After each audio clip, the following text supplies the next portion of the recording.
The November rain falls soft against the curved glass of the Smithsonian National Air and Space Museum. Inside, where the light filters through like memories through time, Marcus Reeves stands before a ghost made of metal and lies.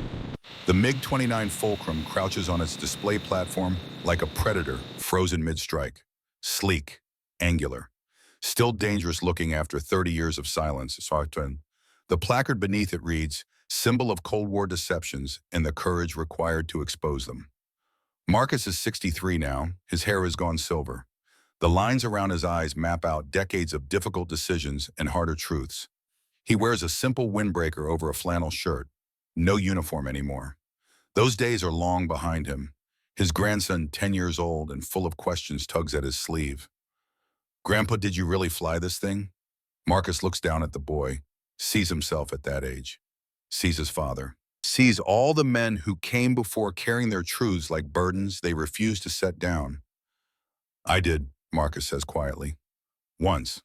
A long time ago." The boy's eyes go wide. Was it awesome? Marcus considers the question, considers all the ways he could answer it. All the truths and half-truths and comfortable lies that might satisfy a child's curiosity. But he hears his father's voice in his head, clear as the day Robert Reeves died 35 years ago. "Tell the truth, son. Always tell the truth. Even when it costs everything." "It almost destroyed my career," Marcus says. "But it taught me the most important lesson of my life." What lesson? Marcus places his hand on the boy's shoulder. Feels the weight of legacy passing through generations like an inheritance of integrity. That sometimes the whole world believes a lie. And when you discover the truth, you have two choices. Stay quiet and keep everything easy, or speak up and lose everything you have built. The boy frowns, processing this. "Which did you choose?" Marcus smiles, looks back at the MiG-29. "The hard way. I learned that from your great-grandfather. He taught me during a war most people have forgotten. But the lesson never gets old." He takes a breath. "Let me tell you a story about smoke and mirrors, about enemies who became friends, about a machine that fooled the smartest people in the world, and about the price you pay when you choose truth over comfort." The grandson settles in to listen, the way children do when they sense a story worth hearing. Marcus begins. "It started on November 15th, 1990, at a place called Ramstein Air Base in West Germany.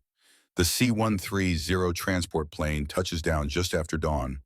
The sky over Ramstein hangs low and gray, pregnant with the kind of rain that feels like history weeping. Captain Marcus Reeves, 33 years old, and carrying the weight of 8 years of nightmares, steps onto the tarmac and stops cold. There they are, 24 MiG-29 Fulcrums lined up in neat rows. Soviet fighters, the enemy. The machines that have haunted his dreams since he was 25 years old and watched his mentor die trying to match their imagined capabilities. They look smaller than he expected, more real, less like the satellite photographs and intelligence briefs that have consumed his life for nearly a decade, but still menacing, still beautiful in that terrible way that weapons of war can be beautiful. A crew van pulls up.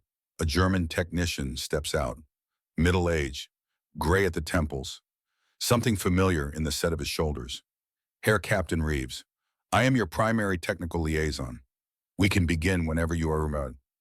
Marcus walks closer, reads the name tape on the man's coveralls. Mueller, H. Mueller. Something clicks in his memory like a key turning in a lock that has waited 45 years to open. Hans Mueller. The German's eyebrows rise. "You know this name." Marcus feels his throat tighten.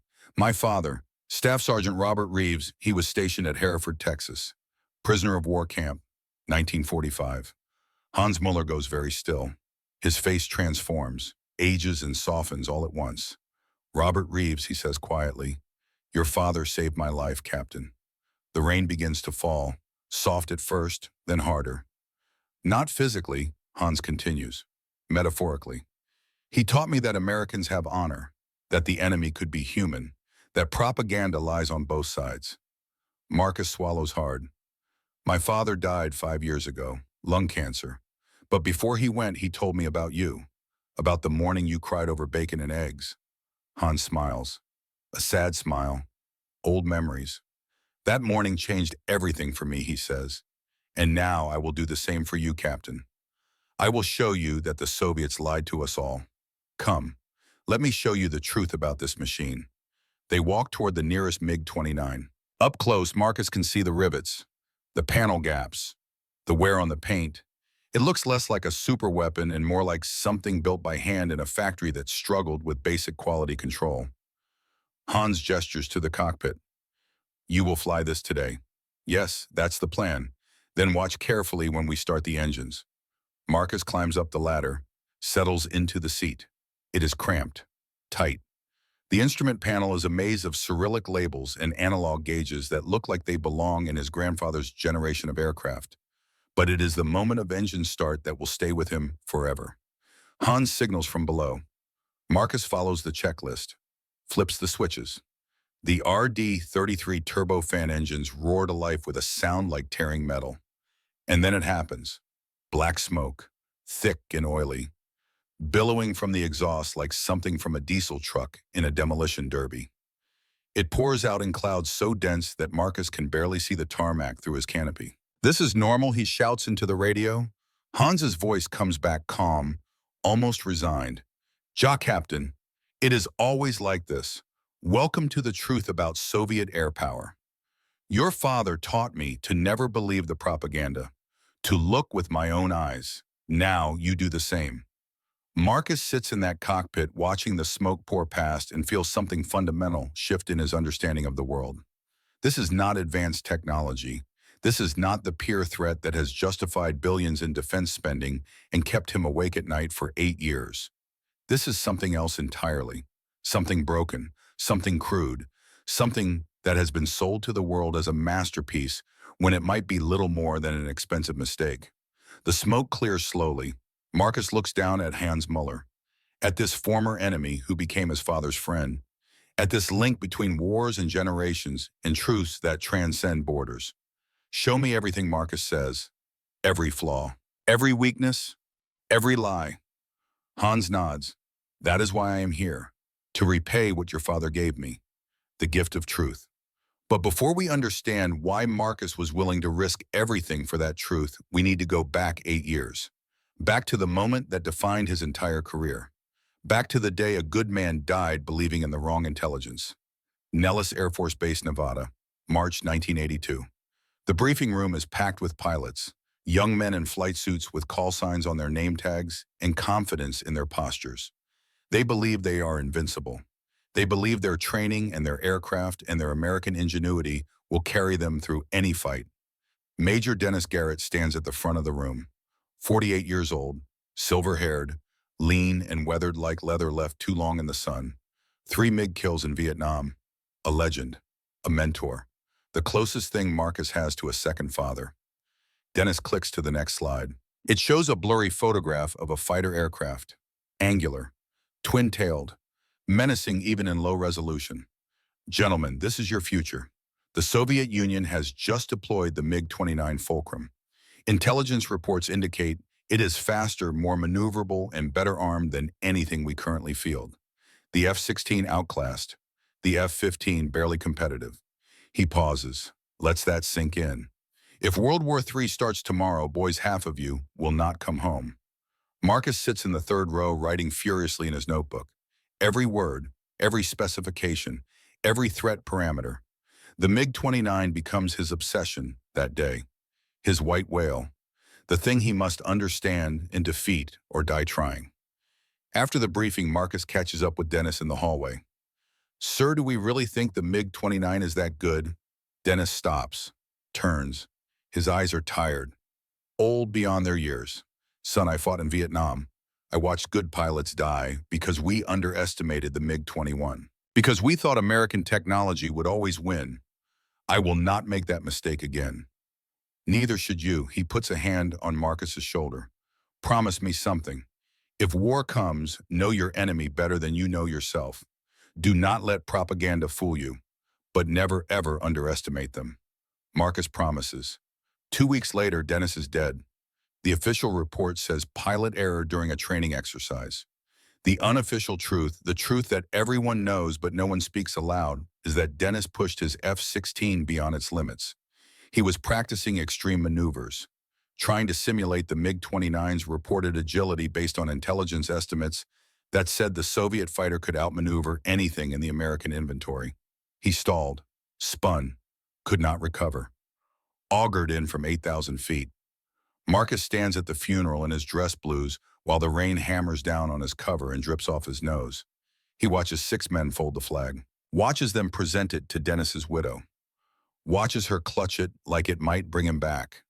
He makes a promise to the grave. I will learn everything about the MiG-29. I will understand how to beat it. I will not let anyone else die from fear of a machine we do not truly understand. From that day forward, Marcus becomes the Air Force's most dedicated student of Soviet aviation. His office fills with files. His nights fill with study. His dreams fill with dogfights against an enemy he has never seen, but has learned to fear with every fiber of his being. When the Berlin Wall falls in November of 1989, when news breaks that NATO will inherit 24 MiG-29s from the East German Air Force, Marcus volunteers within hours. I owe Dennis this, he tells his commander. I owe him the truth. Back at Ramstein, November 1990, Marcus meets the rest of his evaluation team in a briefing room that smells of coffee and anxiety. Lieutenant Sarah Chen arrives first.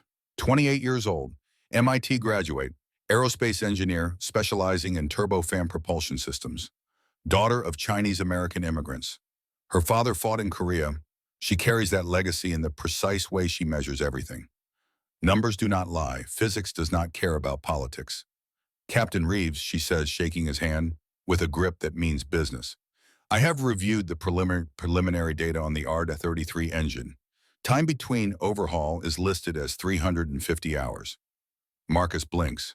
That must be a translation error. Sarah shakes her head. I checked 3 times. 350 hours. The F-16's F-100 engine, 4,000 hours. The F-15, 6,000. This is not a minor difference. This is a factor of 10. If accurate, this aircraft is not an advanced weapon system. It is a maintenance nightmare. Before Marcus can respond, Colonel Victor Brennan enters the room. Brennan is 52. Career intelligence officer. 25 years of service built on the foundation of Soviet threat assessment. His entire professional identity is wrapped up in the idea that the MiG-29 is dangerous, that the billions spent tracking it were justified, that his life's work has meaning. He does not want to hear that it might all be smoke and mirrors. Reeves Brennan says without preamble, you are here to conduct a thorough and rigorous evaluation of the MiG-29's capabilities, not to jump to hasty conclusions. The intelligence community has invested 15 years and considerable resources into tracking this aircraft. I expect your reports to reflect appropriate scientific rigor. Translation: do not make me look bad. Yes, sir, Marcus says. After Brennan leaves, Sarah leans close. He is scared. If we are right, his entire career collapses. Marcus knows this. Knows that sometimes the hardest enemy to fight is not the one across the battlefield, but the one behind the desk who has too much invested in being right to accept being wrong. That evening, Hans Muller invites Marcus to a quiet guest house off base. They sit in a corner booth with steins of beer neither of them drinks much of. Captain Hans says quietly, there is something you should know about your father and me. Tell me. It was July of 1945. I had been a prisoner for 6 months, 20 years old, scared out of my mind. The propaganda had told us that Americans were barbarians who tortured enemies. I expected to die. Hans stares into his beer. Instead, they sent me to work on a cattle ranch in Texas. The owner was an old cowboy named Buck Jameson, 65 years old, fought in the First World War. Hard as nails, but fair as the sunrise. First day on that ranch, Buck looked at me, saw a skinny German kid in a worn-out uniform, saw fear in my eyes. And he did something I will never forget. He told the foreman to bring me to the bunkhouse for lunch. Hans's voice catches. That lunch, Captain, I will remember it until the day I die. Fried chicken, mashed potatoes with real butter, gravy, cornbread still warm from the oven. Iced tea so cold it made my teeth hurt. It was more food than I had eaten in the entire month before I was captured. I cried. I tried to hide it, but the tears just came. Buck asked me why I was crying. I told him that Goebbels had said Americans were barbarians, but Buck was feeding me like family. I did not understand. Buck laughed, a kind laugh, and he said something I have never forgotten. He said, "Son, whoever this Goebbels fella is, he is a damn liar. In America, we judge men by their character, not their uniform. You did your duty for your country, same as my boys did for ours. War is over. Now you are just a young man who needs a good meal." Hans wipes his eyes. From that moment I knew. Propaganda is a powerful weapon, but truth is stronger. Americans were not devils. Soviets were not supermen. We are all just people lied to by our governments. Your father, Robert, was the guard at that camp. He arranged for Buck to hire German prisoners. He treated us with dignity. When I returned to Germany in 1946, I carried that memory like a treasure. It sustained me through the communist years, through the lies we were told about the West, through the compromises we made to survive. Now with the MiG-29, I have a chance to repay that debt. Soviet propaganda told the world this aircraft is superior. I know the truth. It is beautiful garbage, impressive garbage, but garbage nonetheless. Help me tell the truth, Captain. The way your father helped me see the truth about America. Marcus reaches across the table, shakes Hans's hand. For my father, for Dennis, for the truth. Deal. November 22nd, 1990. The morning is cold and clear. Perfect flying weather. Marcus goes through the pre-flight inspection with Hans at his elbow, explaining every system, every quirk, every compromise that Soviet engineers made between what they wanted to build and what their technology and resources allowed them to build. The cockpit is cramped for Marcus's 6'1" frame. The instruments are cluttered. Analog gauges everywhere. And then Marcus notices something that makes his blood run cold. "Are those vacuum tubes?" Hans nods sadly. "Behind those panels?" "Yes. Vacuum tube technology. The F-16 went to solid-state electronics in 1978. This aircraft was designed 5 years later and still uses tubes. Welcome to Soviet engineering, Captain." Marcus straps in. Hans closes the canopy, gives the signal. Engines start. The now familiar roar, the plume of black smoke that pours out like a confession of inadequacy. Marcus taxis to the runway, feeling the vibration through the airframe, rougher than an F-16. Less refined, like flying something built by hand rather than precision machinery. Tower clears him for takeoff. Marcus pushes the throttles forward. The acceleration is good. He will give it that. The thrust-to-weight ratio is impressive. The MiG-29 leaps off the runway and claws for altitude with genuine enthusiasm. At 15,000 feet, Marcus begins his evaluation. Roll rate is decent. Turn rate is competitive. The aircraft feels alive in his hands. Responsive. Maybe this will not be so bad after all. Then he activates the N019 Sapphire radar. The screen flickers. Once. Twice. Goes dark. Ramstein, Tower Hawk 1. Radar failure. Tower's response is calm. Almost bored. Hawk 1 technical liaison advises 3 restarts usually resolves the issue. Marcus restarts the radar once, twice, 3 times. On the 4th attempt, it stays on, but the display is grainy, filled with noise, like watching television through a snowstorm. He has an F-16 training partner 60 miles away. Time to test intercept capabilities. Marcus points the nose toward the training partner. Watches the radar screen. 60 miles, nothing. 50 miles, nothing. 40 miles, still nothing. 30 miles. A weak flickering contact appears. 20 miles. Finally, a solid lock. But by then, the F-16 pilot has been tracking Marcus since 65 miles out, has had a firing solution for 2 full minutes. In a real fight, an AIM-7 Sparrow would have already reduced Marcus to a fireball falling through empty sky. "Hawk 1, you are dead," the F-16 pilot says over the radio. There is amusement in his voice. And pity. Marcus sits in that cockpit at 15,000 feet, feeling the truth settle over him like a shroud. If a real war had happened, if the Cold War had gone hot, Soviet pilots flying this aircraft would have been blind. They would never have seen American fighters coming. They would have died without understanding what killed them, just like Dennis died, killed by fear of capabilities that never existed. The rage that fills Marcus then is cold and clean and absolutely focused. He keys the radio. Ramstein Tower Hawk 1, requesting immediate landing. Roger Hawk 1 cleared direct. Marcus brings the MiG-29 down through the clouds. Lands hard but controlled. Taxis back to the ramp where Hans is waiting. He climbs out of the cockpit legs, shaking not from adrenaline, but from anger. Hans, the radar is garbage. Detection range is 1/3 of advertised specifications. Tracking is unreliable. Electronic countermeasure susceptibility is enormous.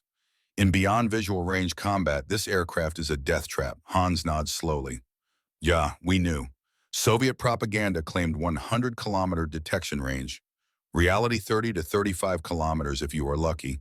Against maneuvering targets with jamming, maybe 20. Sarah Chen approaches with a clipboard oil on her hands from where she has been inspecting one of the engines. Captain, I have completed initial metallurgical analysis of the turbine blades. Temperature tolerance is 200 degrees Celsius below Western equivalents. Combustion efficiency is poor. That is why you see the smoke. And the build quality. She points to gaps in seals, uneven surfaces, rough machining. This is like comparing a hand-forged medieval sword to a modern precision blade. The Soviets had the concept, but their manufacturing capability is stuck in the 1960s. Colonel Brennan arrives, having overheard the last part of the conversation. I hope you are not drawing conclusions after one flight, Captain. Marcus straightens. Sir, I will fly the additional 49 hours as ordered. But the preliminary findings are clear. MiG-29 performance is significantly below intelligence estimates. Radar range, engine reliability, avionics quality, all substantially inferior to Western equivalents. Brennan's face darkens. Captain, you will submit written reports based on comprehensive data, not opinions based on limited exposure. Dismissed. When Brennan is gone, Sarah whispers he is terrified. If we are right, 15 years of his career are built on sand. Marcus looks at the row of MiG-29s, at these machines that have consumed so much money and fear and attention, at these symbols of Soviet power that are starting to look more like symbols of Soviet desperation. Then we make absolutely certain we are right. I will not destroy anyone's career on bad data, but I will not let truth be buried to save egos either. The rain starts again, soft and steady. Marcus thinks about his father, about Dennis, about Hans Muller crying over bacon and eggs 45 years ago, about all the lies that nations tell and the price people pay for believing them. Somewhere in this story there is a lesson about enemies and friends, about propaganda and truth, about the courage it takes to look at the evidence and accept what it tells you even when that truth destroys everything you thought you knew. Marcus is about to learn that lesson in ways that will cost him everything. But first he has work to do. Flights to fly, data to gather, truths to uncover. The smoke from the MiG-29's engines drifts across the ramp smelling of incomplete combustion and broken promises. Marcus breathes it in, lets it fill his lungs. This is what lies smell like, he thinks. This is the scent of deception, and he had done breathing it. Moscow, Soviet Union, December 1990. While Marcus flies circles around the truth at Ramstein Air Base, another man sits in a cramped apartment 6 time zones away, listening to his world collapse. Viktor Pavlovich Rostov is 61 years old, chief avionics designer for the MiG-29 program. 35 years with the Mikoyan Design Bureau, a lifetime spent building systems that were supposed to match the West. A lifetime of compromises and quiet lies that are about to catch up with everyone. The radio crackles with news. The Berlin Wall has fallen. East Germany has ceased to exist. Their MiG-29s now sit in NATO hands. Victor's glass of vodka slips from his fingers, crashes to the floor. His wife rushes in from the kitchen. Victor, what happened? Are you hurt? He stares at the spreading puddle, at the shattered glass, at the metaphor of his entire career laid out in broken pieces on Soviet linoleum. They will discover everything he whispers. The Americans. They will know we lied. His wife closes the door, speaks quietly even though the walls of this apartment have not been monitored since Gorbachev came to power. Old habits die hard. Lied about what? About all of it. The MiG-29, the Su-27, the capabilities we claimed, the performance we promised. We told the Politburo the truth back in '82. The systems were inferior. The radar was inadequate. The engines were crude. They ordered us to change the reports, make the numbers better, or find new jobs. He stands, goes to the floorboard in the corner of the bedroom, pries it up with a screwdriver, pulls out a folder wrapped in plastic. I kept copies. Real test data, actual performance numbers, memos from senior leadership ordering us to falsify results. If the KGB ever found these, I would have disappeared like Petrov did. His wife goes pale. Then destroy them now, burn them. We are finally safe. Why risk everything? Victor holds the folder like it weighs 1,000 pounds. Because young men are dying. Iraqi pilots are flying MiG-29s right now, believing Soviet propaganda about capabilities that never existed. American pilots died in Vietnam because they underestimated Soviet aircraft. Now Soviet and Soviet-equipped pilots are dying because they believe our own lies. My son died because of these lies. He touches the photograph on the wall. Alexei, 23 years old in his dress uniform. Dead 3 years now. Hydraulic failure in a MiG-29 over Siberia, a system they knew was unreliable, a system they reported as acceptable. I cannot live with this anymore, Victor says. The truth has to come out, even if it costs me everything. His wife weeps, but she understands. In Russia and the dying Soviet Union, everyone understands the weight of secrets and the cost of keeping them. Victor makes a phone call to a number he was given years ago by a defector who escaped to the West, a number he never thought he would use. A voice answers in accented Russian. Victor speaks quickly, quietly, the words that will change everything. I am ready to tell the truth. All of it. I have documents. I need protection. 3 days later, Viktor Rostov disappears from Moscow. The KGB will spend months looking for him. They will never find him.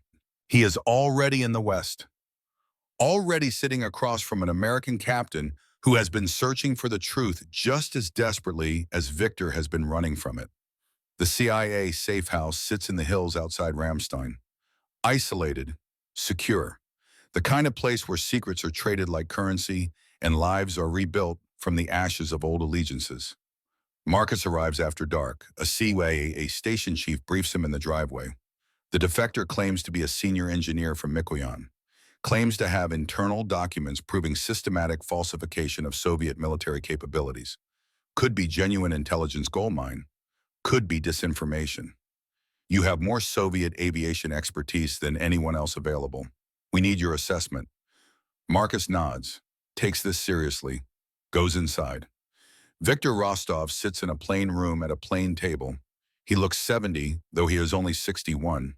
Gray, gaunt, haunted. Years of Soviet pressure have carved lines in his face deeper than time alone could manage. Captain Dmitry Volkov serves as translator. Dmitry defected in '85, speaks both languages fluently, understands both worlds intimately. Mr. Rostov, Marcus says gently, I am Captain Marcus Reeves. I am here to listen.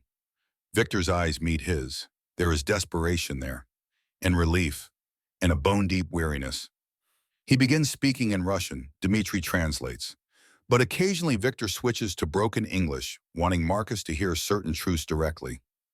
Captain, I am engineer 35 years. I helped design radar avionics fire control for MiG-29. Proud work. We think we build aircraft matching American F-16, F-15.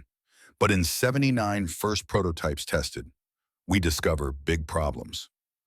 He pulls out a worn notebook, his own records, numbers and notes in Cyrillic that match perfectly with what Marcus has been discovering through actual flight testing. Radar computation power insufficient.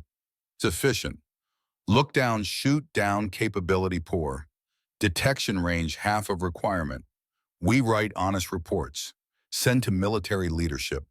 Victor's hands shake. They send reports back. Results unacceptable. Redo tests. Make numbers better.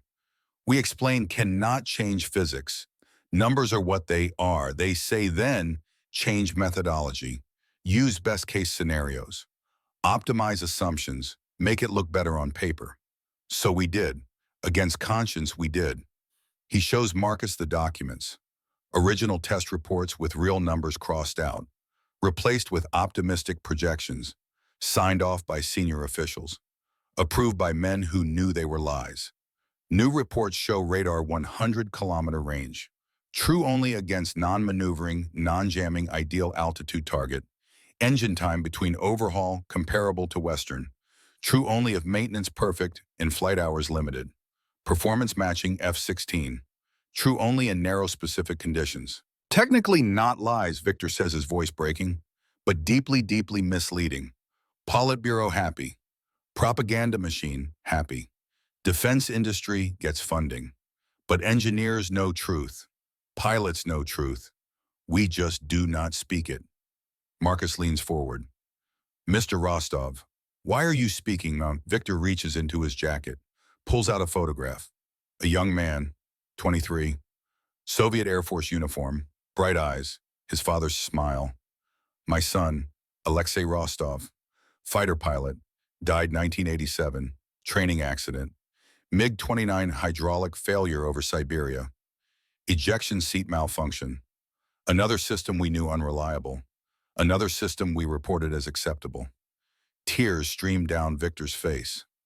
My son died because I lied, because we all lied. And now Cold War ending, I see reports Moscow may sell MiG-29s to more countries.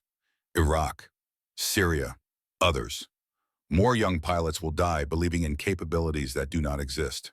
I cannot live with that. Even if speaking costs my life, I must speak. The room goes silent except for the sound of Victor weeping and Marcus trying to breathe through the weight of what he has just heard. Marcus thinks about Dennis Garrett, about his father Robert, about all the young men on both sides who died because of lies told by men in offices far from battlefields. Mr. Rostov, do you have documentation? Victor produces the folder.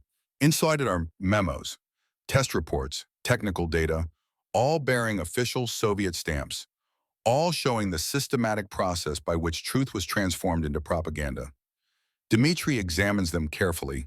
His face goes pale. Marcus, these are authentic. Watermarks match known Mikoyan standards. Signatures match officials I knew before I defected. This is proof of systematic deception from 1980 onward. Not just MiG-29, Su-27, MiG-31, even some claims about the T-72 tank. He looks up, meets Marcus's eyes. This is not just evidence of one overrated aircraft. This proves the entire Soviet military capability was exaggerated by the Soviets themselves and by Western intelligence that bought into those exaggerations. Two superpowers locked in an arms race built on mutual deception. Marcus holds the folder like it might explode. Because it will. This information will not just embarrass the Soviets, it will humiliate America's intelligence apparatus, will call into question billions in defense spending, will destroy careers, will shatter assumptions, and powerful people will do anything to prevent that. Edwards Air Force Base, California. Late December 1990. 3 MiG-29s have been ferried to America for intensive testing. The best pilots in the Air Force take turns flying them against F-15s and F-16s in carefully controlled scenarios designed to answer one question definitively. In a real fight, who wins, Marcus leads the test program. He has now flown the MiG-29 for over 100 hours, knows its quirks, understands its limitations.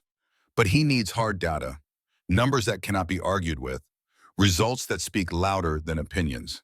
Test Series 1 is beyond visual range combat, the kind of fighting that modern air warfare is built on. Radar against radar, missile against missile. Whoever sees first shoots, first wins.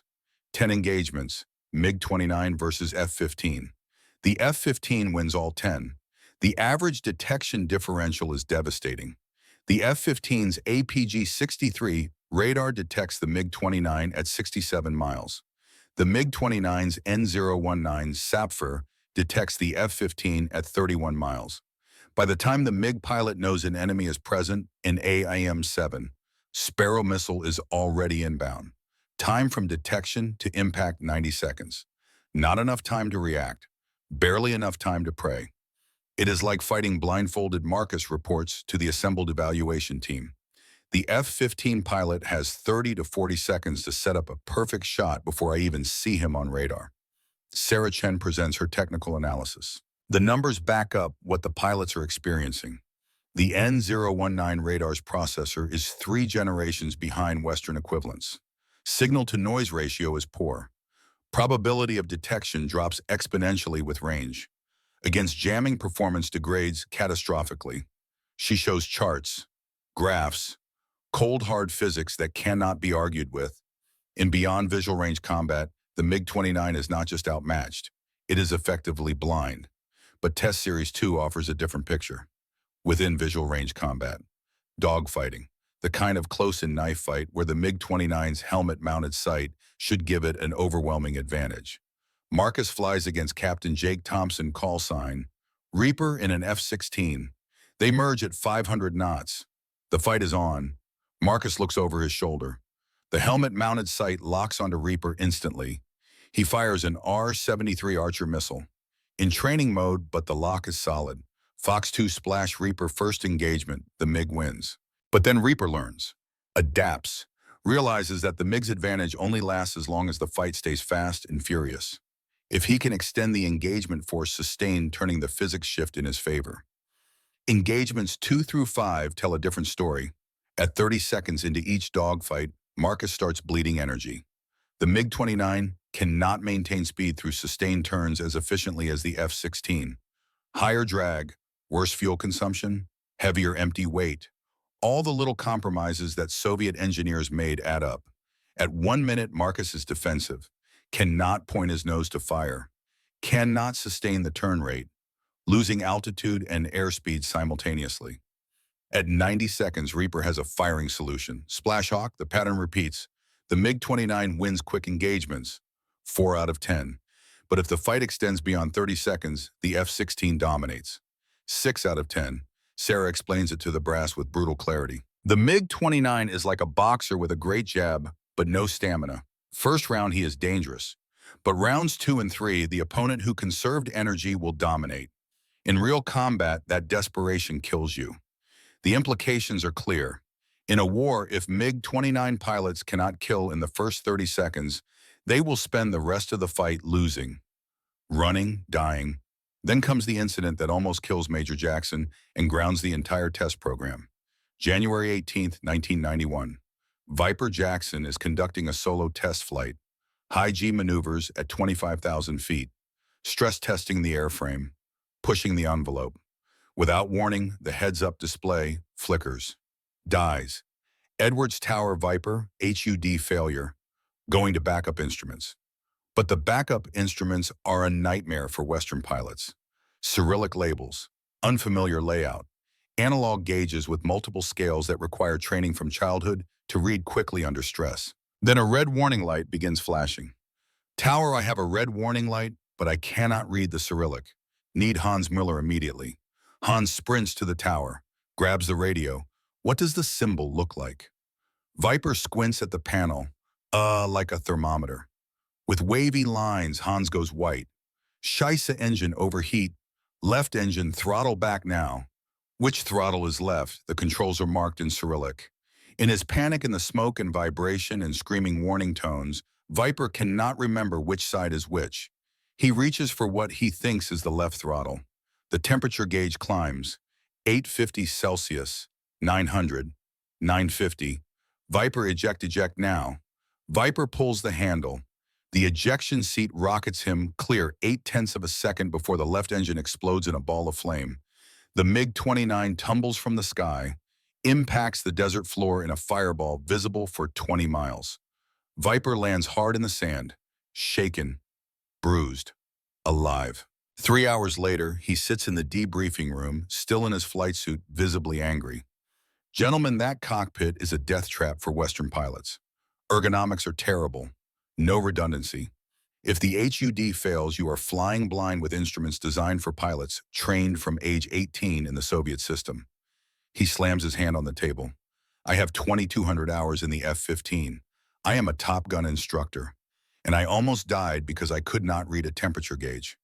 Now imagine a Soviet conscript pilot, 200 hours total flight time, sent into combat in this thing, against American pilots with 1,000+ hours superior training aircraft that do not try to kill them. He looks around the room. At the officers and engineers and bureaucrats, it is not a fight, it is slaughter. Colonel Brennan tries to interrupt. Major inflammatory language in official reports will not. Viper cuts him off. Then do not ask me to write official reports, sir. Ask me to write the truth. And the truth is that the MiG-29 is a death trap. The room falls silent. 2 weeks later, Marcus is summoned to Washington, to the Pentagon, to brief senior leadership on findings that are about to shatter assumptions and threaten careers and call into question billions in spending. The conference room is intimidating by design. Long table, high-backed chairs, 3-star generals, CIA directors, defense secretary representatives, congressional staffers taking notes. Marcus presents for 60 minutes, shows the data, the flight test results, the maintenance records proving 350-hour time between overhauls, the pilot testimonies, Victor Rostov's documents translated and verified. The conclusion is inescapable.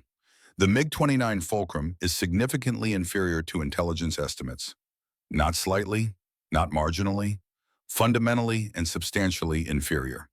When he finishes, the silence is thick enough to choke on. Then General Howard Patterson speaks. 3 stars on his shoulders, 35 years of service, a career built on threat assessment and resource allocation. Captain Reeves, do you realize how much money the Department of Defense has spent over the past 12 years upgrading systems to counter the MiG-29 threat? No, sir, $18.7 billion. F-15 midlife upgrades, F-16 Block 40 program, AWACS improvements, training overhauls, and all justified by the assumption that the MiG-29 was a peer-level threat. He leans forward. If this report becomes public, Congress will ask why we spent $18 billion countering an overrated threat. Heads will roll, careers will end. Public trust in military intelligence will be damaged. Marcus keeps his voice steady. Sir, with respect, that is not my concern.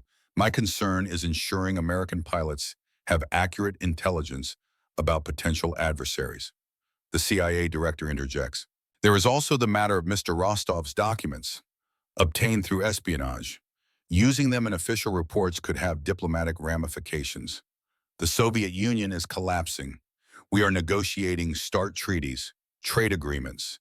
The last thing we need is to publicly embarrass them about military deceptions. Marcus feels the walls closing in. The truth is inconvenient. The truth is expensive. The truth threatens too many people who have too much invested in the lies. So you want me to ignore the evidence? General Patterson spreads his hands. We are asking you to write a balanced report. Acknowledge weaknesses, yes, but also emphasize genuine capabilities. Helmet-mounted sight, good thrust-to-weight ratio, R-73 missile effectiveness. Do not use loaded terms like overrated or inferior or deception. Those words are politically charged.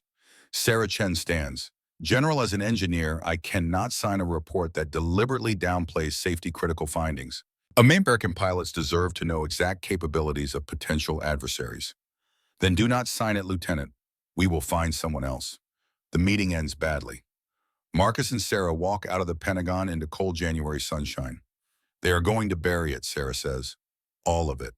Marcus thinks about his father, about Dennis, about Victor's son Alexei, about the Iraqi pilots who will soon be flying into combat in machines they believe are competitive. Not if I can help it, he says. But before he can act, history intervenes. January 17th, 1991, 3 a.m. Eastern Time. Operation Desert Storm begins. Marcus is at Edwards watching CNN with Hans and Sarah. The images are surreal, night vision footage of Baghdad under bombardment, tracer fire arcing across green screens. The modern face of war broadcast live into American living rooms.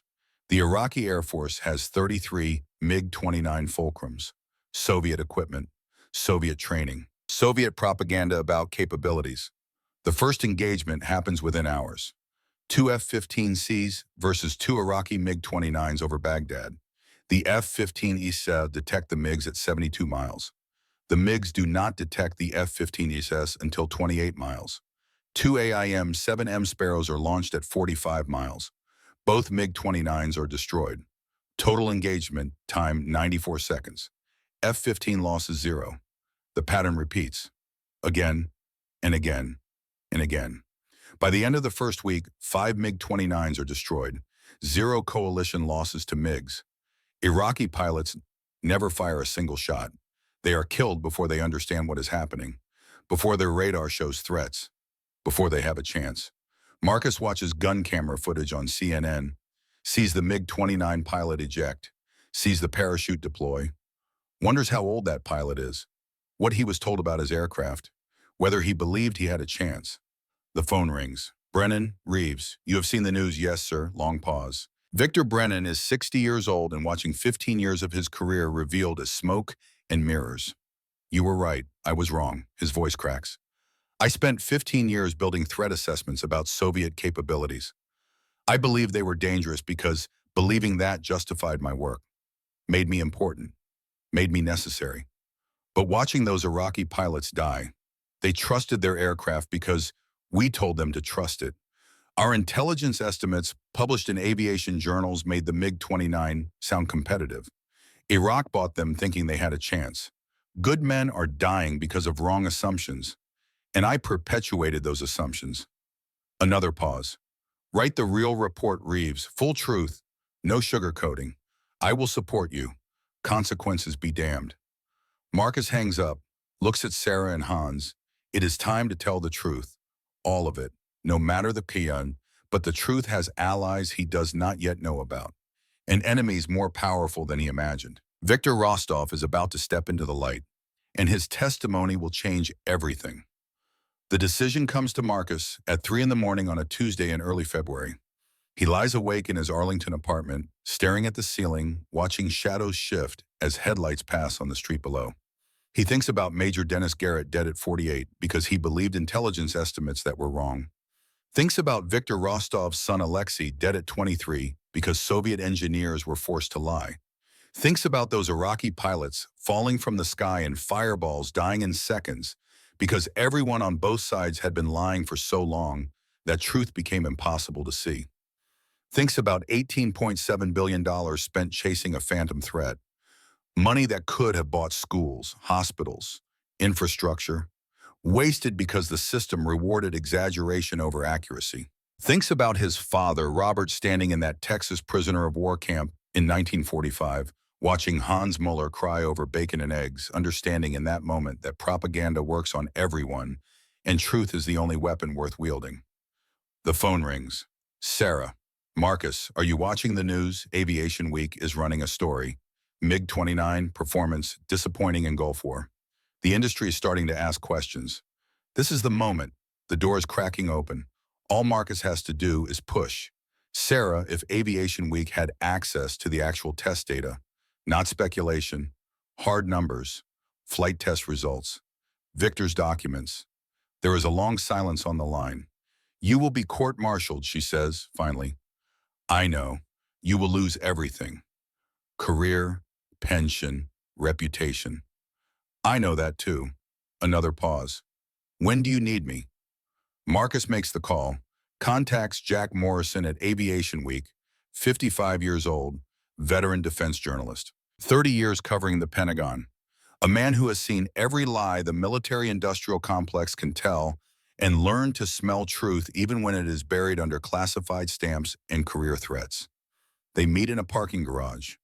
Cliché, but sometimes clichés exist because they work. Mr. Morrison, I have a story that will change everything people think they know about the Cold War. Marcus hands over a folder, redacted carefully to protect ongoing operations, but the core data is there, intact, undeniable. Morrison reads for 20 minutes. His eyes widen, his breathing changes. He is a journalist who has been waiting his entire career for a story this big. Captain, if this is authentic, the CIA, Pentagon defense contractors, they will deny everything. They will destroy you. I understand. Do you really? You will never fly again, never wear the uniform again. Your name will be dirt in every officer's club in America.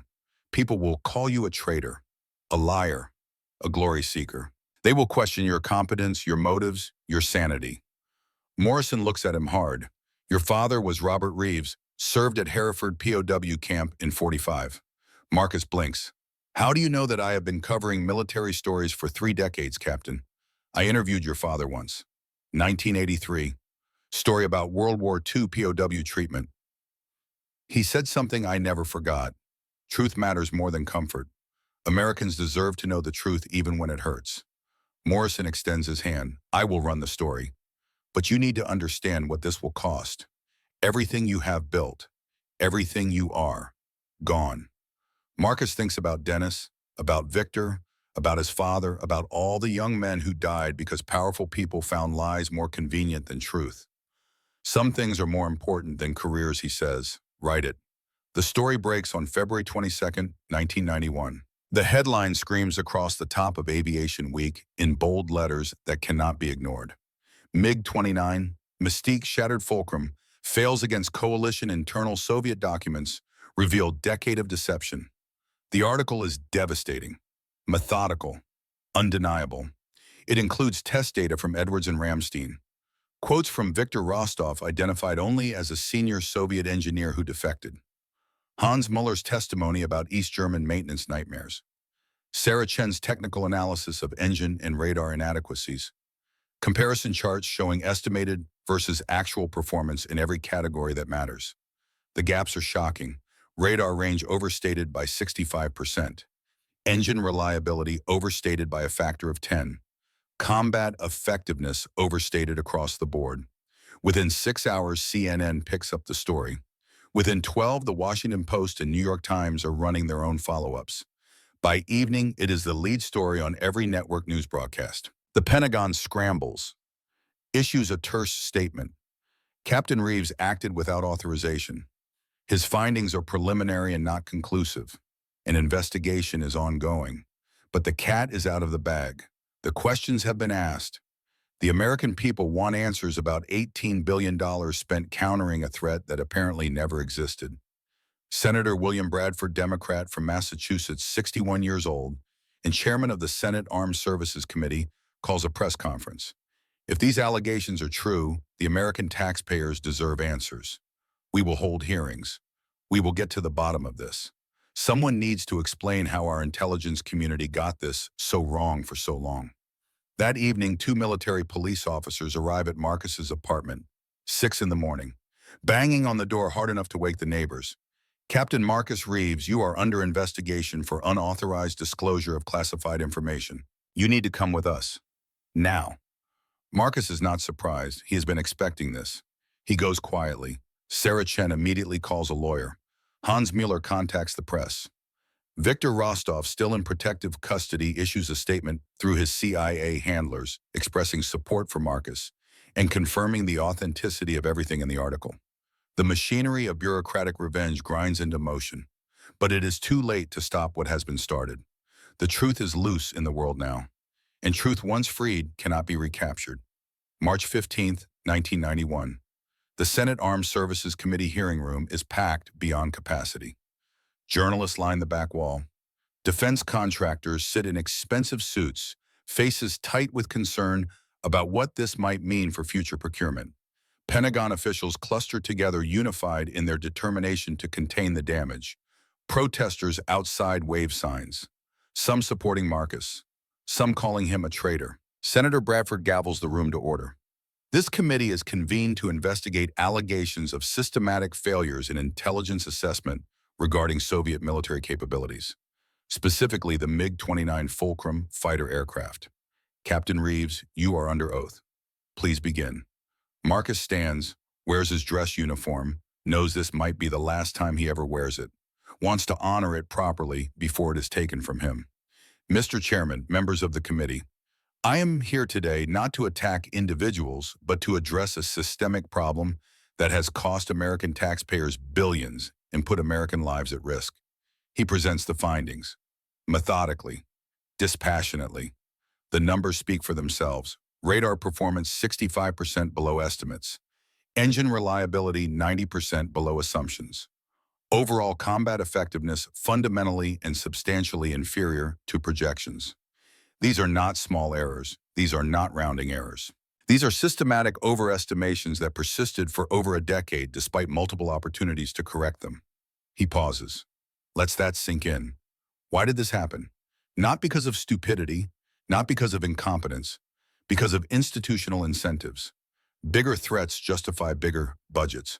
Bigger budgets create more jobs, more contracts, more careers, more influence. The system rewarded exaggeration.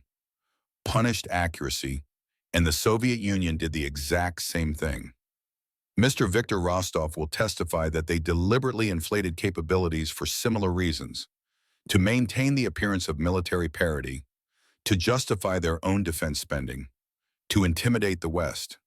The result was an arms race built on mutual deception, trillions of dollars spent, resources wasted, and young men dying because they believed in capabilities that did not exist. Senator Jim Hawkins from Texas interrupts. A defense hawk his entire career. Built his reputation on being tough on the Soviets. Captain Reeves, you are essentially saying that the entire United States intelligence community is incompetent, that thousands of trained analysts somehow got it wrong, and you, one officer with a few months of flight testing, got it right. Is that your testimony? Sarah Chen stands before Marcus can respond. Senator, I am not an intelligence officer. I am an engineer. MIT, PhD, 12 years in aerospace. This is not about one person knowing better. This is about having access to the actual hardware. She clicks to her first slide, a comparison chart that makes the audience gasp. Intelligence worked with satellite photos that show shape but not quality. Intercepted communications that can be deliberately misleading. Defector reports that are often biased or incomplete. Theoretical models based on assumptions. We worked with actual MiG-29s, 300 flight hours, detailed component analysis. Direct comparison with Western aircraft under controlled conditions. It is the difference between reading a car brochure and actually driving the car. The brochure says 200 mile per hour top speed. Technically true on an ideal test track with perfect conditions. Real world 140. The MiG-29 brochure claimed advanced technology, peer-level threat competitive with anything in the West. The MiG-29 reality is crude, unreliable, and comprehensively outmatched. The room goes silent. The comparison is simple enough that even politicians cannot misunderstand it. Then Viktor Rostov appears on the video screen. Transmitted from a secure location. His face fills the monitors around the room. Gaunt, gray, haunted by decades of lies. He speaks through a translator, but his English is good enough that he switches to it for emphasis on key points. Distinguished senators, I am Viktor Pavlovich Rostov, 35 years with Mikoyan Design Bureau, Chief Avionics Designer for MiG-29 program. I confirm everything Captain Reeves and Lieutenant Chen have said. The Soviet military-industrial complex systematically exaggerated capabilities, not from strength, from weakness. We could not match Western technology, so we matched Western propaganda, created illusion of parity to maintain deterrence. American intelligence bought the lies because you wanted to believe the Soviets were strong. A strong enemy justifies spending, justifies programs, justifies careers. Both sides lied. Both sides profited. Both sides sent young men to die in machines that could not protect them. His voice breaks. My son died in 1987. MiG-29 hydraulic failure. Training accident. A system we knew was unreliable but reported as acceptable because honesty was punished and lies were rewarded. Iraqi pilots died in 1991, believing their aircraft was competitive, flying into combat blind, killed by American pilots they never saw coming. How many more will die if these lessons are not learned? He leans closer to the camera, speaks directly to the senators. Please, I beg you, reform intelligence assessment procedures. Demand evidence, not assumptions. Verify capabilities before spending billions to counter them. And protect officers like Captain Reeves who have courage to speak truth. He risked everything. I risked everything. Not for fame, not for money, because lies kill people. And truth, however uncomfortable, saves lives. The hearing room is absolutely silent. Not a cough, not a shuffle. Everyone understands they are witnessing something historic. A moment when the curtain is pulled back and the machinery of Cold War deception is exposed in bright light. Senator Maria Gonzalez from California breaks the silence. 45 years old, sharp, unafraid. Mr. Chairman, I think it is clear what happened here. Two superpowers locked in a Cold War, both exaggerating the capabilities. Soviets to intimidate, Americans to justify spending. A closed loop of mutual deception that enriched contractors, advanced careers, and killed young men on both sides. The real question before this committee is not whether Captain Reeves violated protocol. It is whether we thank him for exposing a systemic failure or punish him to protect the people who benefited from that failure. She looks directly at General Patterson. I know which side of that question I am on. The court-martial convenes 3 weeks later at Fort Myer, Virginia. The charges are serious: unauthorized disclosure of classified information, maximum penalty 10 years in military prison, dishonorable discharge, the end of everything. Marcus's lawyer is Colonel James Thornton, retired, 64 years old, legendary JAG officer who has never lost a case involving whistleblower protections. They are making an example of you, Thornton says during trial preparation. But we have a defense: public interest disclosure. You exposed fraud, waste, and abuse. That is protected under federal law. And if the court does not agree, then you go to prison. But you already knew the risks when you made the call. The trial lasts 3 weeks. The prosecution argues that Marcus betrayed his oath, endangered national security, acted as a rogue officer pursuing personal glory. The defense argues that he fulfilled his duty to truth, prevented future waste, potentially saved lives by correcting dangerous intelligence failures. Witness after witness takes the stand. Sarah Chen testifies that Marcus acted with integrity rarely seen in uniformed service, that his findings were scientifically sound and his motivations pure. Hans Mueller, speaking through memories that span from Texas prisoner of war camps to Cold War Germany, testifies that Marcus honored his father's legacy by choosing truth over convenience. Victor Rostov, appearing via secure video link, testifies that Marcus saved him from KGB retaliation and gave him a chance to redeem a lifetime of forced lies. But the most powerful testimony comes from Major Viper Jackson, the pilot who nearly died when the MiG-29's engine exploded beneath him. Gentlemen of the court, I owe my life to the truth Captain Reeves exposed. Not because he saved me that day. He did not. But because he prevented future pilots from being assigned to fly these aircraft without knowing their true dangers. If these reports had been buried as the Pentagon wanted more pilots, would have been sent up in MiGs without understanding the risks, more would have died. Marcus Reeves chose conscience over career. That is not a crime. That is heroism. The jury deliberates for 6 hours. The verdict comes back at 4:30 in the afternoon. Guilty on 1 count, unauthorized disclosure of classified information. Not guilty on all remaining charges. The sentence is read: formal reprimand, loss of 6 months' pay, forced retirement at current rank.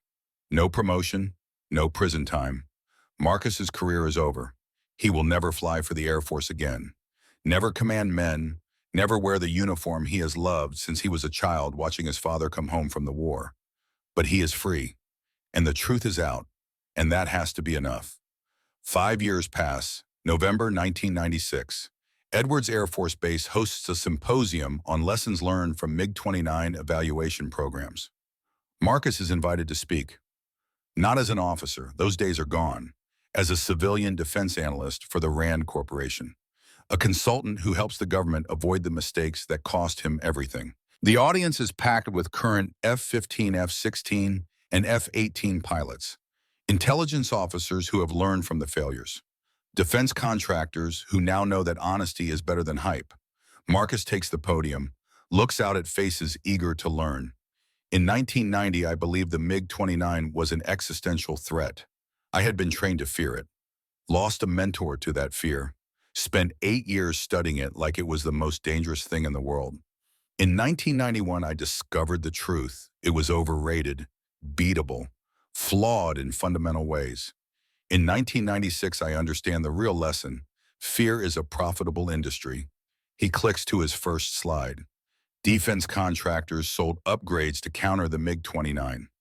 Pentagon justified budgets with MiG-29 threat assessments. Politicians won elections by scaring voters about MiG-29s. Soviets maintained deterrence with MiG-29 mythology. Everyone profited from the lie, except the people paying taxes and the pilots risking their lives. The real enemy was never the MiG-29. It was institutional dishonesty, the inability to admit when assumptions are wrong, the incentive structure that rewards exaggeration over accuracy. He pauses, Looks at the young pilots in the front row. Right now, somewhere someone is inflating a new threat to justify a new budget. The cycle continues. Our job as officers, as citizens, is to demand evidence, question narratives, choose truth over convenience. That is the legacy I want from the MiG-29 program. Not that Soviet aircraft were inadequate, but that integrity matters more than being comfortable. The room erupts in applause. Standing ovation. These young officers understand what he sacrificed, understand what he gave them. After the speech, someone waits in the hallway. Hans Muller, 71 years old now, gray and bent but still strong, captain. He still uses the rank even though Marcus lost it years ago. Walk with me. They walk through Arlington National Cemetery, past row after row of white headstones, past the graves of men who died in wars, hot and cold, past history and sacrifice and duty fulfilled. Hans stops at a familiar grave. Major Dennis Garrett, USAF, 1934 to 1982. Your father brought me here once, Hans says quietly. 1987, shortly before he died. Showed me these graves. Said Hans, these men died protecting freedom. Not just American freedom. Freedom everywhere. That is what makes America special. He was right. And today, Marcus, you proved it. You sacrificed your career for truth. That is American values at their best. A voice speaks behind them, familiar, accented, old. Marcus turns. Victor Rostov stands there, bundled in a heavy coat despite the mild weather, escorted by CIA protection officers who maintain a discreet distance. Victor, what are you doing here, CIA gave me asylum, new identity. But before I disappear completely, I wanted to meet you properly. To say thank you. He pulls something from his coat, a military medal, Soviet Air Force, Alexei's name engraved on the back. My sons, I want you to have it. A reminder that truth transcends borders. Russian-American, it does not matter.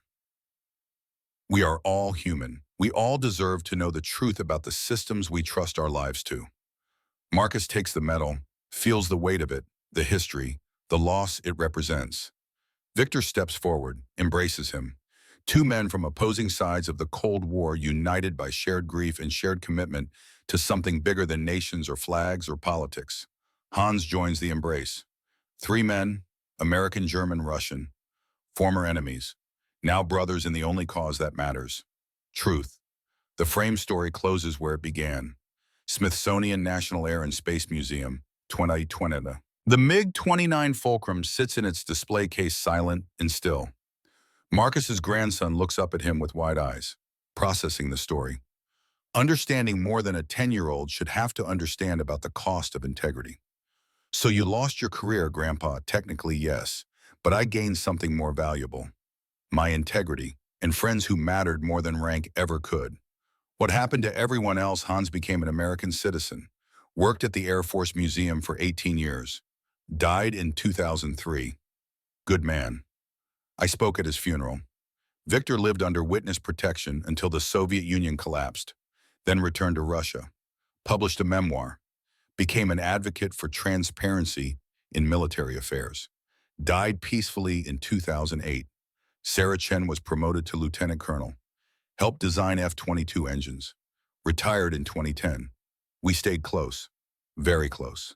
He smiles. We got married in 98, actually.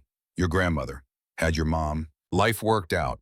And you, Grandpa, I found I could do more good outside the uniform than in it. Taught at the War College, consulted on congressional investigations, helped make sure the next generation learned from our mistakes. The boy thinks about this, then asks the question that matters. Was it worth it, losing everything? Marcus looks at the MiG-29, at this symbol of lies and the courage it took to expose them. Thinks about Dennis, about his father, about Victor's son, about all the young men who died because someone somewhere found lies more profitable than truth. Every day of my life, he says quietly, because some things matter more than comfort, more than career, more than being liked or respected or safe. Truth matters. Integrity matters. Doing the right thing even when it costs you everything matters. He puts his hand on his grandson's shoulder. Someday you will face that choice, between the comfortable lie and the difficult truth. When that day comes, remember this story. Remember that your great-grandfather learned it in a prisoner of war camp in Texas, that I learned it in the skies over Germany, that men from 3 different countries, 3 different sides, all learn the same lesson. Choose truth, always, especially when it is hard, because that is what makes us human. That is what makes us worthy of the sacrifice others made for us. They walked toward the exit, past exhibits of American military history, past the artifacts of wars won and lost and fought to stalemate, past the machinery of conflict and the cost of peace. Marcus hears a group of young Air Force officers approaching the MiG-29 display. One of them says, "My instructor said this thing was completely overrated. Total myth." Marcus smiles. The message got through. The lesson was learned. The truth survived.